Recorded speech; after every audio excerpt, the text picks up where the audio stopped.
hadn't been to a Super Bowl in 8 years. It's really, I really felt, because the worst thing about the Super Bowl is you just want to leave, right? It's like a bad one-night stand when your team loses. You just want to like get the fuck out of there as fast as you possibly can. But you can at the Super Bowl. And the 2 times I was there when the Pats lost to the Giants, it was bad enough being there, just getting kicked as hard as possible in the nuts, like 2 really, really rough losses. But then you kind of can't leave your own funeral. You're just like, can I just get out of here? And you're just walking, and there's people, and half the people are celebrating, and half the people are like catatonically depressed. And it's like 35, 40 minutes of just trying to get out. And I was so many Bengal fans there. Well, when were they going to leave? They couldn't leave until the very end. No, you couldn't leave until the very end, right? Yeah, so everyone's filing out in mass, and the Bengals fans were just crushed. Yeah, because they knew. It's like, first of all, they hadn't been there in 30 plus years, but they knew, like, they had the game in all these different ways. And then on top of it, they're at midfield. It's first down. McPherson, like, they're basically almost in McPherson range, right? So it's like just 7 I'm more thinking yards the same going thing. overtime. I said 9 yards, and they're in field goal range. And they're like, oh, they're going for it. Now, what we don't know is maybe they see that the defense is spent. They're like, all right, let's go for it. Let's go for the touchdown here. Why do we have to risk the Rams getting the kickoff and scoring and covering and everything else? But yeah, I thought the same thing. Field goal's almost automatic there. What are we doing? So that last drive, they get the first down on that chase play when it felt like he ran out of bounds like 5 yards too early on that play too. Right. So he gets to the Cincy 42. Burrow throws to Boyd for 9. Then that 2nd and 1, there was like a miscommunication, I think, with Chase, and he threw deep, but Chase wasn't going deep. Yeah. So now we're at 3rd and 1. This is the worst play. You're about to say it. 3rd and 1, shotgun, and they give it to our guy Perrine for a yard. That play, I need your best play on that situation. If you get a first down there, now I can get 4 more yards. And McPherson, I don't know if you watched him warm up. He was hitting like 54-yarders where they were hitting like the net. Right. Yeah. So I think he was good for 60. And then the Aaron Donald makes the big play on the 4th down. And they don't even really, obviously didn't block him, but also, if he gets that sack, does he win MVP? I know it ended up being incomplete. 3 sacks. It would ended up with 3 sacks. He was very, I don't know. It would have been close, but yeah, they needed something better for Burrow there. I feel bad. So he got sacked 7 times plus that thing at the end that really could have been a sack. I mean, so we're talking almost Titans numbers, and he still could have pulled it out. Warren Sharp tweeted that Burrow was pressured on 43% of his dropbacks. Jesus Christ. He averages 6.3 air yards per attempt. And the Bengals line got absolutely annihilated.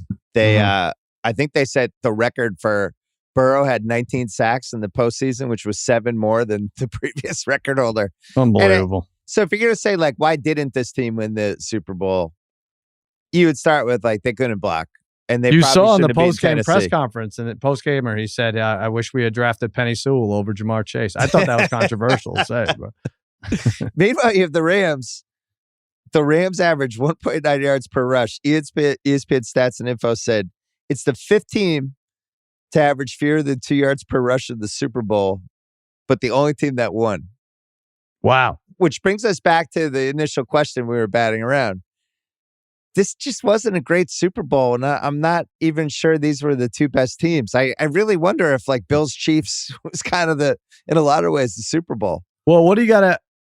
All right, yeah, I mean, sure, you're not counting the halftime or anything. I'm in totality, I give it like a B- because, well, from a drama standpoint, yeah, it's close. If the ending, if it's close, I don't care what color jerseys they're wearing or how we got there. But if it's down to the wire, if the very last game is down to the wire, you got to give it some credit there. The halftime show was good. You had some big name players. Yeah, I'm just talking quality. I'm talking quality. I know there was play. that hour, like I said, it was just absolute shit with sacks and drop balls and rushes for losses. Well, that's why if you're going losers today, and obviously the Bengals start there. Everyone who had the Odell Beckham different bets, like our FanDuel parlay that we did for $1 million picks, the same game I was so fired up for. It was Kupp 80 plus yards, which hit Beckham 70 plus yards. He had 50 when he went down. Beckham scores the TD, Rams win. It was like plus 672 or something. And then Beckham's down. But by the way, he goes on to have that game that we thought he was going to have, and diamond cleats all over the place. He was wide open. Everybody's wearing diamond cleats. Oh my God, he was wide open for a quarter. But going backwards, like with that Bills-Chiefs game, if the Bills just handle that 13 seconds, I think they had the best team. Like if you're gonna rank the teams, we just watched a whole 17-game season that felt too long, and then the postseason. And you're leaving the season, you're like, who had the best team? I think it's probably Buffalo. Yeah. Well, I think that goes to your point as to why Bengals fans were so upset. Of course, you're going to be upset anyway when your team loses, but it's a longer walk when you know there were two better teams potentially in the AFC who didn't make it. And the Chiefs gave it away against the Bengals, and the Bills gave it away against the Chiefs. And those guys are in it, and Justin Herbert's in it. And who else knows who's coming to the AFC next year? So yeah, you're never getting a better. Yeah, especially like this team that couldn't block. Right. That over and over again, huge issue. Couldn't really run the ball. I mean, they didn't run the ball the whole postseason. Didn't run it well today. And it seems like you could move the ball on them. And they get this incredible break with Beckham too, man. But yeah, I think Cincy fans number one most bummed out. But I would say Buffalo fans have to be too. And then Rodgers had to be watching that going, oh my God. We would have beaten this team too. Yeah, he's another one. Well, screw him though. I'll never be able to dig out of the money bet I lost with the Packers. But did you find $83,000? No thanks to you. You can't even push me in the right direction. I'll lend you. Back to the Bengals thing. Like they might not even get out of their division next year. I don't want to say this was a fluky thing, but you're right. It really had to be this year.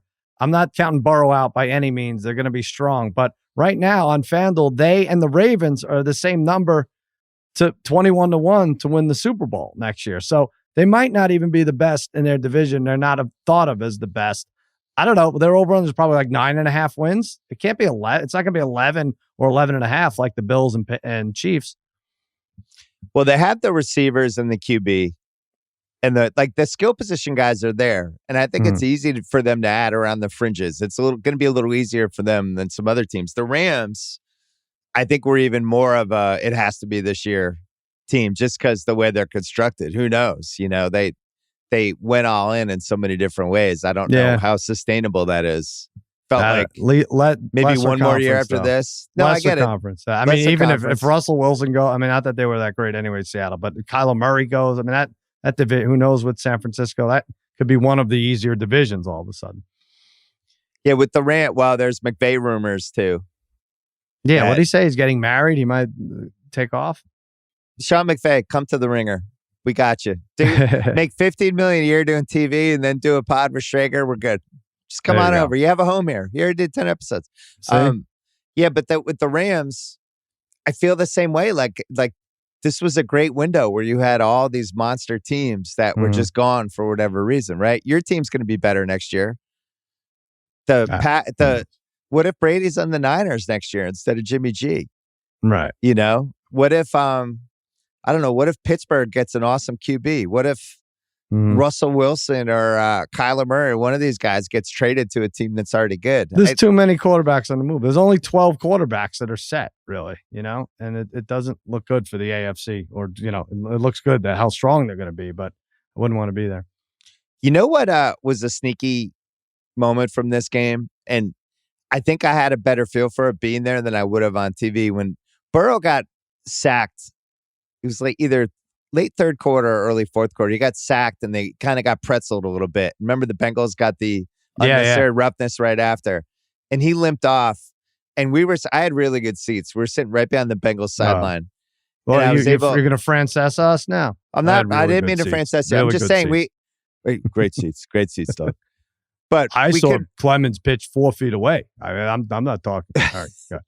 But we could see them on the sideline, and Burrow was not the same after whatever happened. Like, I wouldn't be surprised if he sprained an MCL or did something you watch like someone limp off, and it's like, all right, that first step is good. Ooh, that second step is bad. Oh, he got it bad. The third step's okay. Whoa, the fourth. Well, we're going to see him again. But, yeah, I'm with you. He took some monster hits. He almost fumbled by the goal line. To get out of that debacle was, he's spectacular. He really is, and he's fun to watch. It's just that offensive line is so bad.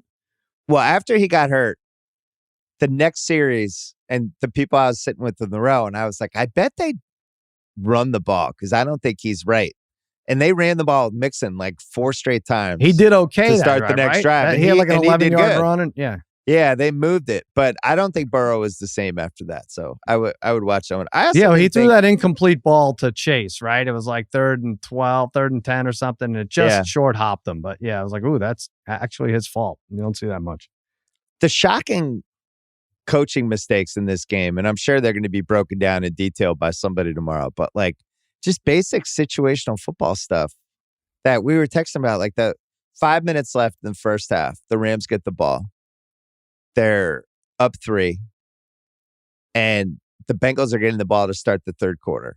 And if I'm running the Rams, my goal is for the Bengals not to get the ball back in that half, right? And it's if we get 2 first downs and Stafford runs the play clock down on each play, we get 2 first downs. The Bengals do not get the ball back in this half.